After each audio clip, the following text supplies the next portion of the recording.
আসসালামু আলাইকুম। সবাই কেমন আছেন? আশা করি সবাই ভালো আছেন। দেখুন Samsung S8 Plus যে ভিডিওটি এর আগে আমি আপনাদের দেখিয়েছিলাম যে এই ফোনটিতে কিছু প্রবলেম রয়েছে। এই ফোনটির CPU রিবোলিং করব। তো এই ফোনটির যে সমস্যাগুলো সেগুলো একটু বলি। এই ফোনটি দীর্ঘদিন যাবৎ ইউজ করেছেন ফোনটি ভালোভাবে, কিন্তু হার্ডওয়্যারে কোনো এখনও পর্যন্ত কাজ করা হয়নি। তো এই ফোনটির যে প্রবলেমটি সেটি হচ্ছে ফোনটি কন্টিনিউ চলে না। কিছুক্ষণের মধ্যেই রিস্টার্ট করে ১ থেকে ২ মিনিটের মধ্যে দেখা যায় বন্ধ হয়ে যায়। এবং কি এই ফোনটিতে সাউন্ড নেই। আ ইয়ার স্পিকারে সাউন্ড নেই, বিভিন্ন সমস্যা হয় এবং সেই সাথে এই ফোনটির আরও কিছু প্রবলেম রয়েছে। যেমন কিছু মেসেজ আসে, বিভিন্ন অ্যাপসে ঢোকা মাত্রই দেখা যায় যে হ্যাং করে এবং কি স্টপ লেখা আসে, এরর আসে, বিভিন্ন সমস্যা করে। তো এ ধরনের ফোনের ক্ষেত্রে প্রসেসরগুলো দায়ী হয়ে থাকে। প্রসেসর থেকেই দেখা যায় যে এই সমস্যাগুলো হয়ে থাকে। প্রসেসর রিবোলিং করে এই ফোনগুলোর প্রবলেমগুলো কিন্তু ফিক্স করা যায়। তো এই কাজটি আজকে করব এবং কি প্রসেসর রিবোলিংয়ের মাধ্যমে দেখি প্রবলেমটি সলভ হয় কিনা বা সম্পূর্ণ ফোনটি অন হয় কিনা। যেহেতু কন্টিনিউ আমি স্যামসাংয়ের ভিডিও দিয়ে যাচ্ছি কয়েকদিন যাবৎ, তো আজকের এই ভিডিওটি আশা করি অনেক গুরুত্বপূর্ণ হয়ে থাকবে এবং আপনাদের ভালো লাগবে। কারণ S8 প্লাস অনেক দামি একটি ফোন ছিল এক সময়ের জন্য। আর এই ফোনটি কিন্তু এখনও অনেকেই ইউজ করেন। ফোনটি খুব ভালো একটি ফোন ছিল একসময়। অনেকেই কিনেছেন, বাট ফোনটি এখন একটু ব্যাকডেটেড হয়ে গেছে, অনেকের চার্জ কম থাকে এবং কি যাদের এই ধরনের রিস্টার্টিং ইস্যু আছে তারা কিন্তু এই প্রবলেমগুলো ফিক্স করে নিতে পারেন। যদি আপনার ফোনের অল ওভার সব কিছু ঠিকঠাক থাকে, ডিসপ্লে থেকে শুরু করে সব ঠিক থাকে, তাহলে প্রসেসরে কাজ করে নিতে পারেন। অবশ্যই সেক্ষেত্রে আপনার ফোনটি ফ্রেশ কন্ডিশনে থাকতে হবে, মানে কোনো ধরনের হার্ডওয়্যারে কাজ করা থাকলে চলবে না। কারণ প্রসেসরের কাজগুলো এগুলো খুবই গুরুত্বপূর্ণ হয়ে থাকে। আর এই ধরনের প্রসেসরে কাজ করা, আপনারা যারা টেকনিশিয়ান ভাইরা রয়েছেন তারা তো অবশ্যই জানেন যে এটি একটি ক্রিটিক্যাল ধরনের কাজ। স্যামসাংয়ের কাজের মধ্যে বেশ কিছু কাজ রয়েছে যেগুলো একটু ক্রিটিক্যাল হয়ে থাকে এবং কি সুন্দরভাবে এই কাজগুলো ধৈর্য সহকারে করতে হয়। তো আমি স্টিলের কভারটি খুলে নিলাম, যেহেতু প্রসেসরের উপরে একটি শেল দিয়ে ঢাকনা আটকানো থাকে, তো ঢেকে দেওয়া থাকে। এটি আমি রিমুভ করে নিলাম এবং প্রসেসরটি সুন্দরভাবে আমাকে রিমুভ করে নিতে হবে। তো বাকি কাজগুলো স্টেপ বাই স্টেপ করব। আশা করি সম্পূর্ণ ভিডিওটি দেখবেন। আর ভিডিও ভালো লাগলে অবশ্যই লাইক করে রাখবেন। কারণ একটি লাইক অনেক সময় দেখা যায় যে আমাদের অনেক উৎসাহ প্রদান করে এবং কি ভিডিও নতুন ভিডিওগুলো নিয়ে আসতে সহায়তা করে। তো কাজ তো অনেক সময় করতে হয়, চ্যালেঞ্জিং বিষয়। আর সবচেয়ে বড় কথা হচ্ছে আমি কিন্তু আসলে পেশায় একজন কনটেন্ট ক্রিয়েটর না। ইউটিউবে আসা, হুট করেই আসা। দেখা যায় যে দীর্ঘদিন যাবত ইউটিউবে মনে হচ্ছে কাজ করছি, কিন্তু না। ইউটিউবে খুব সামান্য অল্প দিন, ২ থেকে ৩ বছরের মতো হবে হয়তো যে ইউটিউবে এসে আমি ভিডিওগুলো শেয়ার করছি। কিন্তু আমার কাজের বয়স অলমোস্ট 20 ইয়ার্স। ঠিক আছে? ২০ বছর হয়ে গেছে আমি এই পেশায় জড়িত আছি। আমার খুব ভালো লাগে এই কাজগুলো করতে। আর ভালো লাগা থেকেই কিন্তু এই কাজগুলো আমি শেয়ার করে থাকি। দেখুন, প্রসেসরের কাজগুলো একসময় হয়তো করতাম না আমরা। অনেক সময় ভাবতাম যে সিপিইউ সমস্যা মানে সেই ফোনটি আর ঠিক হবে না। কিন্তু না, প্রসেসরের কাজগুলো করা সম্ভব এবং সেই কাজগুলো সুন্দরভাবে করে ফোনগুলো কিন্তু সাকসেসফুলি করা সম্ভব। যেটি আমি একের পর এক কাজ করে আপনাদের দেখিয়ে দিয়েছি। স্যামসাং নয়, এমআই নয়, পোকো নয়, রেডমি নয়। যদিও পোকো এক্স3 প্রো অসংখ্য ফোন আমি কাজ করেছি। আমার মনে হয় বাংলাদেশে এত পরিমাণে পোকো এক্স3 প্রো এক হাতে কাজ কেউ করেছে কিনা আমার জানা নেই। তো আমি এত পরিমাণে কাজ করেছি হয়তো যেগুলোর 10% বা 20% শেয়ার করা হয়েছে। কিন্তু এর বাইরে অনেক কাজ করেছি। তো দেখুন, আমি এই প্রসেসরটি কিন্তু রিমুভ করে নিলাম। স্যামসাংয়ের ফোনগুলো বা মাদারবোর্ডগুলোতে আমাদের কাজ করার সময় খুব সতর্ক থেকে করতে হয়। একটা সমস্যা হচ্ছে স্যামসাংয়ের যে রাবার গ্লু থাকে, আঠা থাকে, এই আঠাগুলো আসলে একটু অন্যরকম হয়ে থাকে, সিলিকনের মতো। তো আশেপাশের যে আইসিগুলো থাকে সেগুলোও সতর্কভাবে যেন সেগুলোর বলগুলো মেল্ট না হয়ে যায় সেদিকে খেয়াল রেখে কিন্তু আইসিগুলোর কাজ করতে হয়। দেখুন, আমি সিপিইউটি রিবোলিং করে নিয়েছি আর এটি মাস্টার প্লেট দিয়ে করতে হয়েছে, কারণ এর রিবোলিং প্লেটটি আমি খুঁজে পেলাম না। যদিও এটি থাকার কথা আমার কাছে, কারণ একটু পুরনো মডেল, যে কারণে হয়তো খুঁজে পাচ্ছি না। তো আমি অবশেষে মাস্টার রিবোলিং প্লেট দিয়ে আমি রিবোল করে নিয়েছি। চেষ্টা করেছি সুন্দরভাবে কাজটি করার এবং কি মাদারবোর্ডটি অনেক নিখুঁতভাবে ক্লিন করে তারপর কিন্তু প্রসেসর রিবোলিং করে তারপর ইনস্টল করতে হচ্ছে এবং কি ফোনটি এরপর অন হয় কিনা সেটি কিন্তু দেখার বিষয়। কারণ এ ধরনের কাজে আমাদের সবচেয়ে চ্যালেঞ্জিং বিষয় হচ্ছে যে একটি ফোনকে ডেড মোডে থাকলে সেটিকে রান করা। আর সবচেয়ে চ্যালেঞ্জিং বিষয় হচ্ছে যে রান ফোন আপনাকে আবার দ্বিতীয়বার রান করা। মানে রান ফোনটি অনেক সময় ডেড হয়ে গেলে নিজের কাছে খারাপ লাগে। তো কাজের সময় অ্যাক্সিডেন্টলি অনেক সময় ডেড হতেই পারে। এ ধরনের ফোনের ক্ষেত্রে অবশ্যই ডেট রিস্ক নিয়ে নেওয়া উচিত। আমি এই ফোনটির ক্ষেত্রে বলেছি যে যেহেতু পুরনো মডেল, এগুলো কাজ করতে গেলে একটু ডেট রিস্ক থাকে।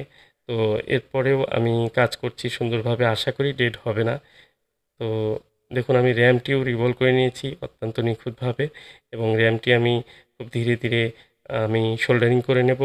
সবচেয়ে বড় কথা এখানে যে আমার হিট টেম্পারেচার ইউজ করতে হয়েছে, অনেক ভেবেচিন্তে ইউজ করতে হয়েছে। কারণ এক হচ্ছে যে এটি স্যামসাংয়ের মাদারবোর্ড, দ্বিতীয় হচ্ছে এই মাদারবোর্ডের আশেপাশে যে আইসিগুলো আছে সেগুলো যেন মেল্ট না হয়ে যায়। আর তৃতীয় বিষয় হচ্ছে যে স্যামসাংয়ের এই মাদারবোর্ডগুলোতে অল্প হিটেই কিন্তু দেখা যায় যে অনেক সময় সমস্যা হয়ে যায়। যে কারণে খুব ভেবেচিন্তে হিট এবং এয়ারকে কাস্টমাইজ করে তারপর কিন্তু এই আইসিটির আমি কাজ করলাম। সচরাচর যেভাবে কাজ করে থাকি সেভাবে কিন্তু এই কাজটি করতে গেলে দেখা যায় যে ফোনটি আনসাকসেস হওয়ার চান্স থাকে।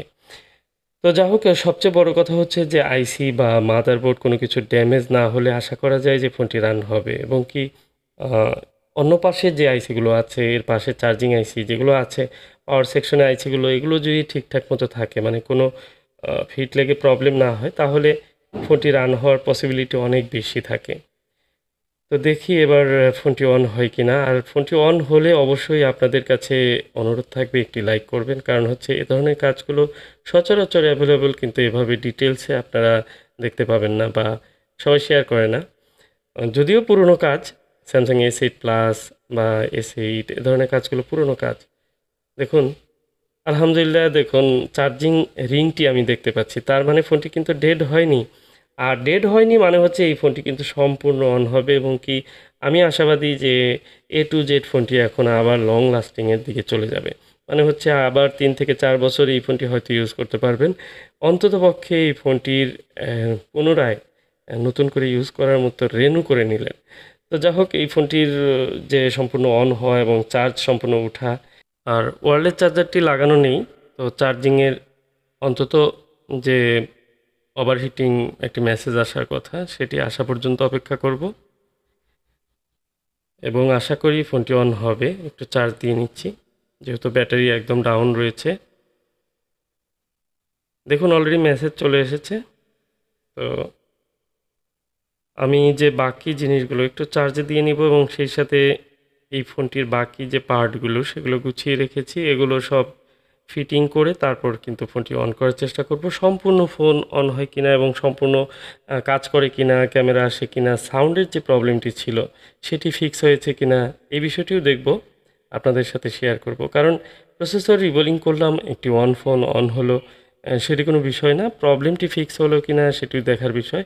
কারণ এই ফোনটির সবচেয়ে গুরুত্বপূর্ণ বিষয় হচ্ছে যে ইনটেক একটি ফোন কেউ হাত দেয়নি, কেউ কোনো কাজ করেনি এই ফোনটিতে, এবং ফোনটি কোনো ধরনের ব্রোকেন নেই, আছাড় পড়া নেই, পানিতে পড়া নেই, ড্যামেজ নেই। তো যে কারণে আমি আশাবাদী ছিলাম যে ফোনটি সম্পূর্ণ অন হবে, এবং কি সাউন্ডের যে প্রবলেমটি হচ্ছে, হ্যাঙ্গিং হচ্ছে, ইরোর আসছে, এগুলো প্রসেসর থেকেই হচ্ছে। তো র্যাম প্রসেসর একসঙ্গে রিবোলিং করতে হয়, আর এই রিবোলিং করে দিলেই ফোনটি দেখা যায় অন হয়ে যায়। তো রিবোলিং করার আগে আমাদেরকে একটি ফোন সম্পর্কে কিন্তু অনেক কিছু জানতে হয়। সেই হিস্টোরি স্টাডি করার পর তারপরে কিন্তু আমরা রিবোলিং করি। তো অনেকেই আছেন যে সব ফোনের ক্ষেত্রেই ধরে নেন যে রিবোলিং করলেই হয়ে যাবে, বিষয়টি কিন্তু এমন না। তো আমাদেরকে অনেকেই পরামর্শ দিয়ে থাকেন যে এই ফোনটি রিবোলিং করলেই হয়ে যাবে, আপনি করে দেন। তো প্রসেসর রিবোলিংয়ের কাজ করার আগে আমাদেরকে যে বিষয়গুলো ভাবতে হয় এবং হিস্টোরি নিতে হয়, এবং সেই সব কিছু ঠিক থাকলে তারপরে কিন্তু রিবোলিংয়ের কাজ করা উচিত। অন্যথায় রিবোলিং করে কোনো লাভ হবে না, এবং সাকসেস রেট জিরোতে চলে আসবে।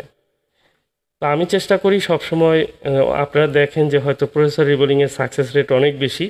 এর পিছনে একটি কারণ আছে, কারণ আমি অনেক স্টাডি করি যে প্রসেসর থেকে সমস্যা কিনা সেটি আগে বোঝার চেষ্টা করি, তারপর সঠিকভাবে কাজটি করার চেষ্টা করি। দেখুন, ফোনটির সেকেন্ড লোগোটি চলে আসছে, এবং কি এটি একটি আহ, বাহিরের ফোন, আর ফোনটি কিন্তু সম্পূর্ণ অন হয়েছে, স্ক্রিনটি আপনারা দেখতে পাচ্ছেন। এবং কি এবার আমি যে জিনিসটি দেখব যে এই ফোনটিতে স্পিকার সহ অন্যান্য কিছু কাজ করে কিনা। ক্যামেরায় যাচ্ছি প্রথমে, দেখুন back camera, front camera, everything. আসলে এটির ক্যামেরা কিন্তু অনেক সুন্দর ছিল, ওই সময়ে আমরা কাজ করেছি। দেখুন, ইয়ার স্পিকার এবং রিঙ্গার স্পিকার চেক করে নিলাম, সবই ঠিক রয়েছে। তো আলহামদুলিল্লাহ স্পিকারে যে প্রবলেমটি ছিল সেটি কিন্তু সলভ হলো ফাইনালি। তো আমি একটু ক্যামেরা টেস্ট করব, ক্যামেরার ফ্রন্ট ক্যামেরা, ব্যাক ক্যামেরাগুলো আবার একটু চেক করব এবং স্পিড ঠিক আছে কিনা, কোনো ধরনের ইরর বা হ্যাঙ্গিং হচ্ছে কিনা, সব বিষয়গুলো দেখে তারপর এই ফোনটি কিন্তু একদিন অন্তত টেস্টে রাখবো। এরপর আমি ফোনের যে ওনার রয়েছে ওনার কাছে হ্যান্ড ওভার করবো। তো ভিডিওটি কেমন লাগলো আপনারা অবশ্যই মতামত জানিয়ে যাবেন। একাধারে 3টি স্যামসাংয়ের ফোনের কাজের ভিডিও শেয়ার করলাম। আর শুধু কথা বলা নয়, কাজও করতে হয়। কাজের প্র্যাকটিক্যালি কাজ কিভাবে করে সাকসেসফুলি কাজ করছি সেই বিষয়গুলো আপনাদের কাছে তুলে ধরি মাঝে মাঝে। তো আসলে কন্টেন্ট ক্রিয়েটর হিসাবে আমার কোনো যোগ্যতা নেই। তারপরে ভিডিওটি ভালো লাগলে লাইক করবেন।